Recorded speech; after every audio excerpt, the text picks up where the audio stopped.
Assalamualaikum warahmatullahi wabarakatuh. Perkenalkan, nama saya Tumise Septiani, saya mahasiswi Teknologi Pangan dan Hasil Pertanian Angkatan 2020.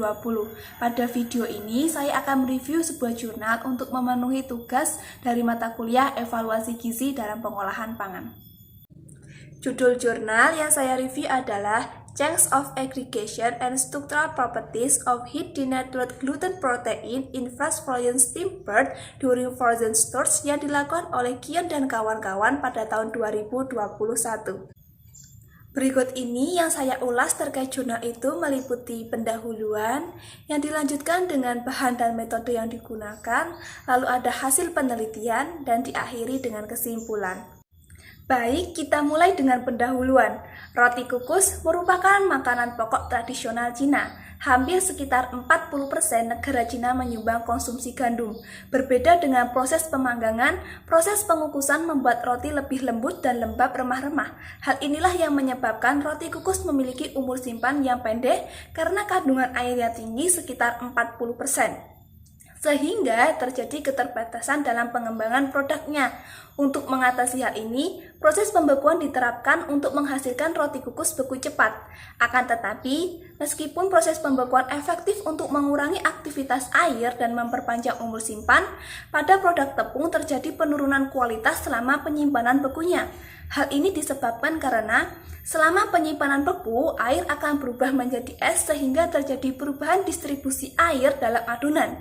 Selain itu, terjadi juga perubahan struktur dan fungsi adonan dari komponen biokimia. Perubahan komponen biokimia selama penyimpanan beku itu meliputi yang pertama, kehilangan aktivitas ragi dan kemampuan retensi gas, yang kedua, degradasi jaringan gluten, yang ketiga, kerusakan granula pati. Selain itu, terdapat penelitian sebelumnya yang menyatakan bahwa kerusakan protein gluten terutama berasal dari adonan sistem beku. Penelitian yang dilakukan oleh Zhao Liu dan Liu menyatakan bahwa berat molekul gluten menurun dan jaringan gluten melemah selama penyimpanan beku yang disebabkan oleh redistribusi air dan rekristalisasi es. Selain itu, ditemukan juga bahwa GMP atau polimer makrogluten juga mengalami depolimerisasi selama penyimpanan beku. Akan tetapi, pengaruh penyimpanan beku terhadap perilaku protein gluten terdenaturasi itu belum dipelajari, terutama pada produk kukus beku cepat. Dengan demikian, penelitian ini bertujuan untuk mengeksplorasi perubahan agregasi dan karakteristik struktural protein gluten terdenaturasi dalam roti kukus beku cepat selama penyimpanan beku. Selanjutnya, kita bahas bahan dan metode penelitian. Pada bagian ini, terdapat beberapa poin yang akan dibahas, yaitu ada bahan yang digunakan, ekstraksi gluten, lalu ada persiapan roti kukus dan gluten kukus, lalu ada ekstraksi protein larut SDS, lalu ada Size Exclusion High Performance Liquid Chromatography atau SEHPLC. Dilanjutkan dengan analisis sodium didosilsulfat polyacrylamide gel elektroforesis, lalu ada penentuan gugus UV hidril bebas, lalu ada spektrofotokopi inframerah transformasi Fourier atau FTIR, kemudian ada analisis scanning elektron mikroskopi atau SEM, dan diakhiri dengan analisis statistik. Yang pertama, kita bahas bahan yang digunakan, meliputi tepung roti kukus, air sebesar 13,3%, protein 11,1%, karbohidrat 73,5%, lemak 1,1%, ada as atau karbon sebesar 0,4%, dan yang terakhir gluten basah sebesar 29,7%. Selanjutnya, poin kedua yaitu ekstraksi gluten. Diawali dengan pencampuran 300 gram tepung terigu dengan 160 ml larutan NaCl 0,4 mol per liter dalam mixer selama 6 menit. Kemudian dilakukan pendiaman selama 20 menit. Dilakukan juga pencucian adonan dengan larutan NaCl sampai terbentuk gluten kasar.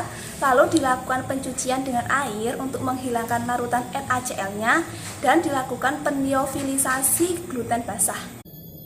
Kemudian dilanjutkan dengan penghalusan 100 gram gluten kering, lalu dilanjutkan dengan pengkocokan 200 ml kloroform selama 1 jam di suhu kamar, lalu dilakukan penyaringan melalui kertas saring untuk mendapatkan gluten yang lemaknya hilang, dan diakhiri dengan pendiaman hingga kering di suhu kamar dan dilakukan penggilingan hingga lolos saringan 100 ml. Baik, selanjutnya pada poin ketiga yaitu persiapan roti kukus dan gluten kukus. Yang pertama, roti kukus diawali dengan pelarutan 2,1 gram ragi kering dalam air hangat 38 derajat Celcius. Dilanjutkan dengan pencampuran ragi kering tersebut dengan 300 gram tepung terigu dalam kidder selama 5 menit. Kemudian dilanjutkan pefermentasian adonan dengan suhu 38 derajat Celcius dan kelembapan relatif 85% selama 40 menit. Kemudian dilakukan pembagian adonan hasil fermentasi di mana setiap pembagian itu 80 gram dan dilakukan pembulatan, pencetakan dan pefermentasian selama 10 menit dan diakhiri dengan pengukusan adonan selama 25 menit. Selanjutnya kita bahas yang gluten kukus, yaitu diawali dengan pencampuran 300 gram gluten terekstraksi dengan 2,1 gram ragi kering aktif dan 135 gram air dalam kidder. Kemudian proses selanjutnya itu masih sama dengan proses dari roti kukus, di mana pencampuran ragi kering tersebut dengan 300 gram tepung terigu dalam kidder selama 5 menit. Kemudian dilakukan pefermentasian adonan dengan suhu 38 derajat Celcius dan kelembapan relatif 85% selama 40 menit. Kemudian dilakukan pembagian adonan hasil fermentasi dengan setiap bagian itu 80 gram. Kemudian dilakukan pembulatan, pencetakan dan pefermentasian selama 10 menit. Kemudian dilakukan pengukusan adonan selama 25 menit. Masih pada poin 3 yaitu persiapan gluten kukus dan roti kukus. Setelah dilakukan pengukusan baik itu pada roti kukus dan gluten kukus, itu dilakukan pendinginan dengan suhu kamar selama 1 jam. Setelah itu dilakukan penyimpanan dalam freezer dengan suhu minus 35 derajat Celcius untuk pendinginan cepat. Setelah itu semua sampel disimpan pada kantong polipropilen dan disimpan pada suhu minus 18 derajat Celcius. Selanjutnya, pada poin 4 kita bahas tentang ekstraksi protein yang larut SDS.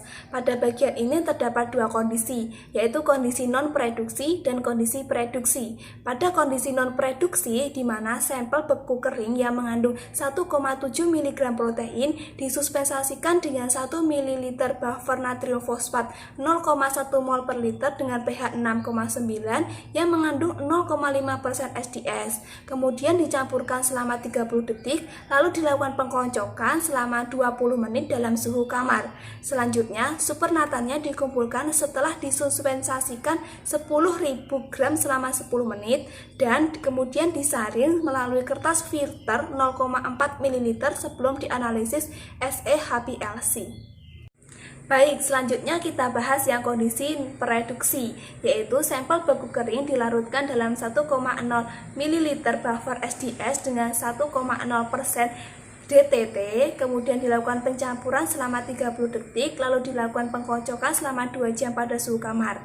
Kemudian supernatanya dikumpulkan setelah disentrifugasi pada 10.000 gram selama 10 menit dan kemudian disaring melalui kertas filter 0,45 ml sebelum dianalisis SEHPLC. Baik, selanjutnya pada poin yang kelima yaitu Size Exclusion High Performance Liquid Chromatography atau SEHPLC, di mana SEHPLC ini dilakukan pada sistem Agilent 1260 HPLC analisis. Dilanjutkan pada poin yang keenam yaitu analisis sodium hidroksil sulfat poliakrilamid gel elektroforesis atau SDSPAG. Karakteristik SDAPAG ini ditentukan menggunakan mini protean tetra, di mana protein dipisahkan dalam 1 mikrometer gel preparatif yang terdiri dari 5% stacking gel dan 12% stepating gel, di mana untuk kondisi non-produksi, sampel beku kering yang mengandung 6 mikroprotein itu dilarutkan dalam 0,05 mol per liter tris HCl dengan pH 6,8, kemudian dipanaskan dalam air mendidih selama 5 menit dan disentrifugasi pada 10.000 gram selama 10 menit. Kemudian supernatan 10 mikroliter itu digunakan untuk analisis SDSPAG. Sedangkan untuk kondisi reduksi, 5% mercaptoetanol itu ditambahkan ke buffer tris HCl. Kemudian dilakukan pada 10 volt sampai indikator biru bromfenol itu pindah ke bawah bagian gel. Dilanjutkan pada poin yang ketujuh, yaitu penentuan gugus sulfihidril bebas. Semua sampel yang mengandung 20 mikrogram protein disuspensasikan dalam 5 ml reaksi buffer yang mengandung 10,4 gram per liter tris, 6,9 gram per liter glisin, 1,2 gram per liter EDTA dan 8 mol per liter urea dengan pH 8 direaksikan selama 30 menit pada suhu kamar dengan 0,04 ml dari 4 mg per liter elemen reagen. Kemudian absorbansi sampel diukur pada 412 nanometer terhadap reaksi buffer. Pada poin yang ke-8 yaitu spektroskopi inframerah transformasi Fourier atau FTIR. Struktur sekunder protein dikarakteristik menggunakan Fourier transform infrared atau FTIR yang dilengkapi dengan berlian refleksi tunggal. Selanjutnya pada poin yang ke-9 yaitu scanning electron microscopy analysis atau SEM, yaitu struktur mikrojaringan protein gluten pada roti kukus dan gluten kukus itu diamati menggunakan mikroskop elektron pada tegangan percepatan 3 kV. Selanjutnya pada poin yang terakhir atau poin yang ke-10 yaitu analisis statistik. Semua analisis dilakukan setidaknya dalam rangkap 2. Hasil yang diperoleh dianalisis dengan analisis varian satu arah atau ANOVA dan dievaluasi menggunakan Duchan method. Baik, selanjutnya kita masuk ke hasil penelitian. Pada bagian ini terdapat beberapa poin yang akan dibahas. Yang pertama, kelarutan protein. Yang kedua, perubahan profil elektroforesis. Yang ketiga, perubahan kandungan sulfihidril bebas.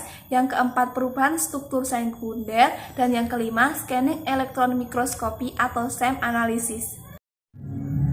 Baik, kita mulai dengan yang pertama yaitu kelarutan protein. Di sini disajikan sebuah gambar yang menunjukkan pada gambar A hasil dari roti kukus, gambar B hasil dari gluten kukus. Dari gambar ini dapat kita lihat bahwa dengan berat molekul yang sama akan menghasilkan intensitas puncak yang berbeda pada roti kukus dan gluten kukus, di mana pada roti kukus secara signifikan akan lebih tinggi daripada gluten kukus. Hal ini disebabkan karena adanya gandum pati dan sel yang terbentuk akibat fermentasi ragi yang mendorong pembentukan struktur jaringan gluten yang lebih terbuka pada roti kukus.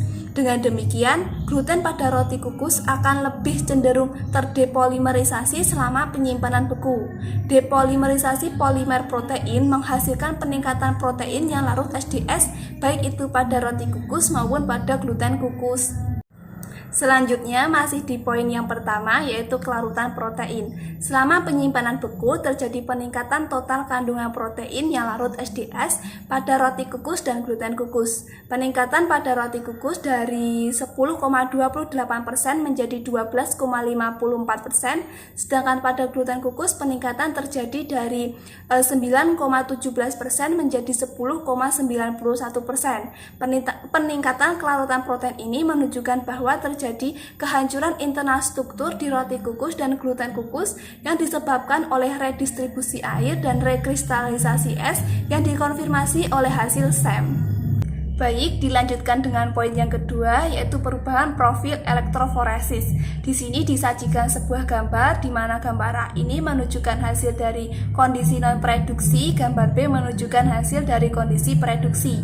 Pola protein yang kondisi produksi ini menunjukkan peningkatan intensitas beta yang signifikan. Hal ini disebabkan karena adanya polimer protein dalam gel yang mampu masuk ke dalam gel karena depolimerisasi protein. Sedangkan pada pola protein non-produksi, intensitas beta itu sesuai dengan gliadin dan glutenin dengan berat molekul rendah itu akan meningkat selama penyimpanan beku pada roti kukus dan gluten kukus. Baik, dilanjutkan dengan poin yang ketiga yaitu perubahan kandungan sulfihidril bebas. Terdapat sebuah grafik di mana grafik yang berwarna hitam itu menunjukkan hasil dari roti kukus dan grafik yang berwarna merah itu menunjukkan hasil dari gluten kukus. Dari grafik ini dapat diketahui bahwa gluten kukus itu memiliki kandungan sulfihidril bebas yang lebih rendah daripada roti kukus karena adanya kandungan pati yang dianalisis melalui SEHPLC. di mana kandungan sulfihidrid bebas pada roti kukus itu mengalami peningkatan yang signifikan selama penyimpanan beku, yaitu dari 3,12 mol per gram hingga 5,06 mol per gram. Sedangkan kandungan sulfihidrid bebas pada gluten kukus itu mengalami sedikit peningkatan, yaitu dari 2,64 mol per gram hingga 3,29 mol per gram. Pengamatan ini menunjukkan bahwa terjadinya depolimerisasi polimer gluten itu disebabkan oleh pemutusan ikatan disulfida dari gluten kukus yang lebih sedikit daripada roti kukus. Baik, dilanjutkan dengan poin yang keempat, yaitu perubahan struktur sekunder, di mana pada penelitian ini digunakan dua sampel, yaitu sampel roti kukus dan gluten kukus. Di sini yang pertama dibahas yang roti kukus terlebih dahulu, yang dapat dilihat dari grafik yang A, di mana grafik ini menunjukkan hasil dari struktur sekunder ada alpha helix, beta sheet, beta altern, dan random coils, di mana beta sheet merupakan struktur sekunder yang dominan pada roti kukus yang mengalami peningkatan dari 32,09% menjadi 39,70% dan kemudian mengalami penurunan menjadi 37,85% dengan penyimpanan beku. Namun pada random coils ini menunjukkan penurunan yang tajam, yaitu dari 18,47% menjadi 12,52% seiring bertambahnya waktu penyimpanan beku. Selanjutnya, pada yang beta sheet dan alpha helix itu tidak menunjukkan perubahan yang cukup signifikan selama penyimpanan bekunya. Dilanjutkan dengan sampel yang gluten kukus dapat dilihat dari grafik yang B, di mana grafik ini juga menunjukkan hasil dari struktur sekunder alpha helix, beta sheet, beta altern, dan random coils, di mana konformasi beta sheet dalam gluten kukus itu menunjukkan suatu peningkatan dan random coils dalam gluten kukus itu menunjukkan suatu penurunan seiring dengan bertambahnya waktu penyimpanan beku. Akan tetapi, di sini terdapat yang hal menarik, di mana alpha helix itu akan menunjukkan peningkatan, yaitu dari 14,91% menjadi 21,88%, sedangkan pada yang beta altern itu menunjukkan penurunan, yaitu dari 28,99% menjadi 21,71%. Baik, dilanjutkan dengan poin yang kelima, yaitu scanning elektron mikroskopi atau SEM analysis. Scanning elektron mikroskopi itu dilakukan sebagai bukti terjadinya perubahan struktur mikro pada roti kukus dan gluten kukus selama penyimpanan beku. Perubahan struktur jaringan internal pada roti kukus dan gluten kukus dengan waktu penyimpanan beku yang berbeda-beda dapat dilihat dari gambar ini. Gambar A, B, dan C itu hasil dari roti kukus, gambar D, E, dan F itu hasil dari gluten kukus. Yang mana gambar A dan D dengan waktu penyimpanan 0 hari, gambar B dan E waktu penyimpanan 30 hari, gambar C dan F waktu penyimpanan 60 hari. Dari gambar A, hasil dari roti kukus dengan waktu penyimpanan 0 hari menunjukkan bahwa pori-pori masih lengkap, kontinu, dan dinding yang masih halus. Berbeda dengan gambar B dengan waktu penyimpanan 30 hari dan gambar C dengan waktu penyimpanan 60 hari sudah mulai mengalami kerusakan di mana pori-pori pecah, kemudian struktur mulai berubah karena waktu penyimpanan yang lama. Selanjutnya, setelah 60 hari penyimpanan, pada roti kukus itu akan mengalami kerusakan yang serius dan struktur gluten itu akan menjadi lebih longgar dengan peningkatan fragmen kecil. Kerusakan-kerusakan mekanis ini biasanya terkait dengan redistribusi air dan rekristalisasi es yang mengarah terjadinya dehidrasi pati dan protein dan depolimerisasi polimer gluten. Selanjutnya, dibandingkan dengan roti kukus, pertumbuhan kristal es pada gluten kukus ini sedikit menyebabkan perubahan struktur jaringan internal yang menyebabkan terjadinya jaringan itu menjadi lebih lemah sehingga rongga tidak beraturan dan struktur menjadi lebih longgar. Dengan demikian, dapat disimpulkan bahwa pembentukan es dan rekristalisasi es menyebabkan terjadinya perubahan struktur morfologis pada roti kukus beku cepat sehingga terjadinya depolimerisasi polimer gluten. Dengan demikian, dapat disimpulkan bahwa agregasi dan struktur sifat protein gluten terdenaturasi panas dalam roti kukus itu lebih cepat berubah secara signifikan oleh penyimpanan beku, karena keberadaan gandum dan pati dalam roti kukus membuat lebih rentan terhadap penyimpanan beku. Demikian review jurnal dari saya. Terima kasih atas perhatiannya. Mohon maaf apabila ada kesalahan kata. Wassalamualaikum warahmatullahi wabarakatuh.